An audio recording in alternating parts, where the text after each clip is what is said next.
setipis bibir, setebal lidah yang bersatu menjadi alat pengucap. Ucapan yang pertama kita ucapkan bukanlah sebuah puisi, melainkan memuja dan memuji Allah Azza wa Jalla. Allah yang telah memberikan kepada kita beribu-ribu nikmat, sehingga dengan nikmat tersebut kita dapat mengucapkan manisnya iman, lezatnya Islam. Allah pula yang telah memberikan kepada kita rezeki yang berlimpah, lengkap dengan keperluannya, tidak ada satupun yang berkurang. Namun sayang beribu sayang, manusia belum sepenuhnya bersyukur kepadanya. Selawat bermahkotakan salam, marilah sama-sama kita alamatkan kepada seorang pemuda yang ganteng lagi mulia, yang bertitel Habibullah, yang berpangkat Rasulullah. Siapakah beliau? Beliau ialah baginda Nabi besar Muhammad sallallahu alaihi wasallam, yang telah mengantarkan kita dari alam jahiliyah menuju alam Islamiyah, dari alam kebodohan menuju alam yang penuh dengan ilmu pengetahuan, yakni minaz zulumati ilan nur. Selawat bermahkotakan salam pula, marilah sama-sama kita alamatkan kepada para al dan sahabat beliau yang seiring bahu seiring langkah dengan Rasulullah dalam mempertegakkan kalimatul haq, yakni la ilaha illallah Muhammadar Rasulullah. Penghormatan saya kepada Abia beserta dengan keluarga, penghormatan saya kepada guru-guru yang telah mengajarkan saya dan teman-teman saya dalam pendidikan, dan penghormatan yang sangat mulia kepada Dewan Juri yang malam ini akan menilai saya dengan seadil-adilnya, dan kepada hadirin wal hadirat semuanya yang telah hadir pada malam yang penuh barakah ini. Pada kesempatan ini izinkan saya untuk menyampaikan sebuah syarahan yang bertema Islam adalah agama rahmatan lil alamin. Pemirsa yang dirahmati oleh Allah, Islam adalah agama Allah yang terakhir. Pengikut-pengikutnya atau pemeluknya disebut muslim, karena Islam mengajarkan kepada kita seluruh umat tentang hablum minallah dan hablum minannas. Maksudnya hubungan baik antara manusia dengan Allah dan hubungan baik antara manusia dengan manusia. Islam adalah agama rahmatan lil alamin, artinya adalah agama yang membawa rahmat dan kesejahteraan bagi alam semesta. Rahmat ini adalah milik Allah dan diturunkan melalui Islam untuk dinikmati secara bersama-sama. Nabi Muhammad diutus ke dunia untuk menjadi rahmat bagi alam. Dalam diri Nabi Allah sudah ciptakan rahmat, bukan hanya untuk umat muslim semata, namun juga bagi non-muslim.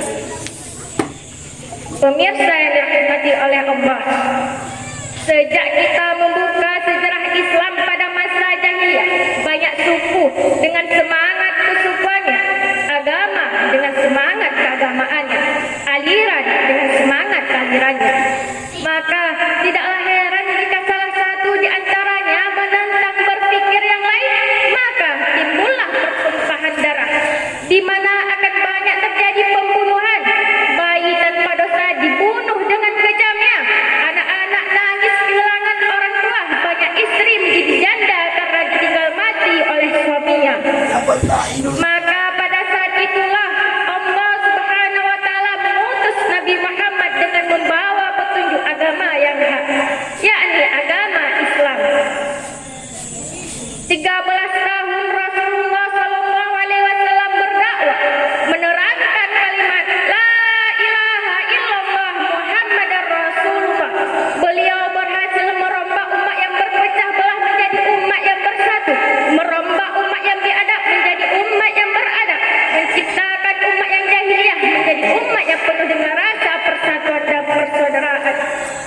Mengapa demikian? Karena Islam mengajarkan bahwa agama Islam adalah agama yang menjunjung tinggi rasa persatuan dan persaudaraan antar umat Islam. Allah Subhanahu wa taala berfirman dalam Al-Qur'an surah Al-Hujurat, A'udzu billahi minasy syaithanir rajim.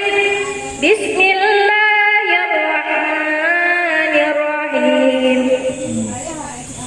Ya ayyuhan nasu inna khalaqnakum min dzakarin wa unsa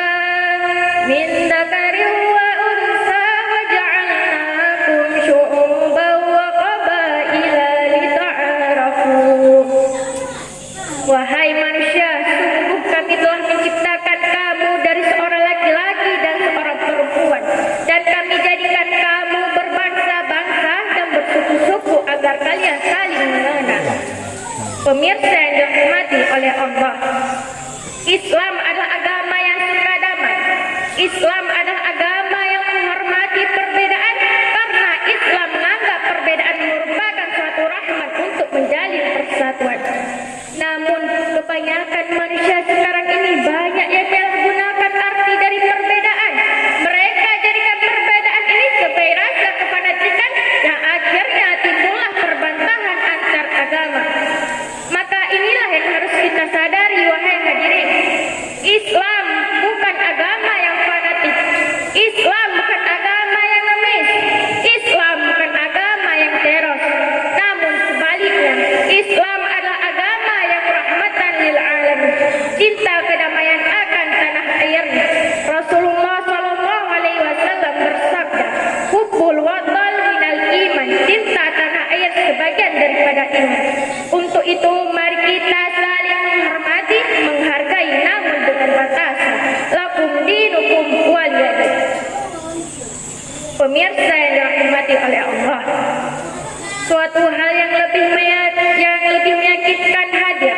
Tampaknya permasalahan perbedaan tidak hanya terjadi antar umat beragama, namun juga umat agama. Maka setelah kita lihat kehidupan sekarang ini, banyak akan terjadi tawuran di mana-mana. Yang kelompok A berteriak, Allahu Akbar. Yang kelompok B berteriak, Allahu Akbar. Ini siapa pemirsa?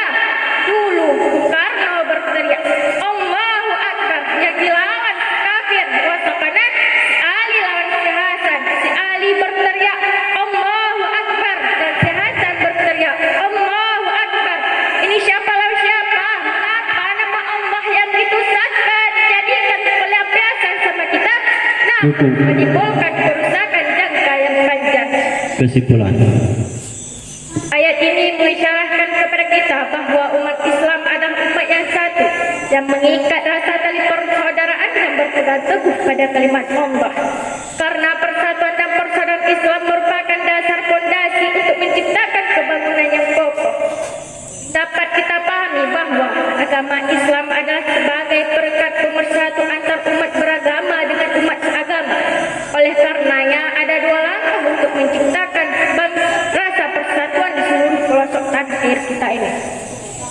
Yang pertama, mari kita berbuat berkokoh rasa persatuan, karena persatuan merupakan fondasi untuk menciptakan persatuan bangsa. Yang kedua, mari kita ubah pola pikir kita bahwa perbedaan bukanlah suatu permasalahan, tapi perbedaan merupakan suatu rahmat untuk menjalin persatuan. Jika dua langkah tersebut dapat kita laksanakan, insya Allah bangsa yang kita ingin akan menjadi bangsa yang adil dan makmur. Amin, amin ya rabbal alamin. Sekian pidato dari saya. Silahkan ambil yang baik-baik dan tinggalkan yang buruk-buruk, karena yang benar datangnya dari Allah, dan yang silap datangnya dari saya yang hanya manusia biasa. Burung irian, burung cendrawasih. Cukup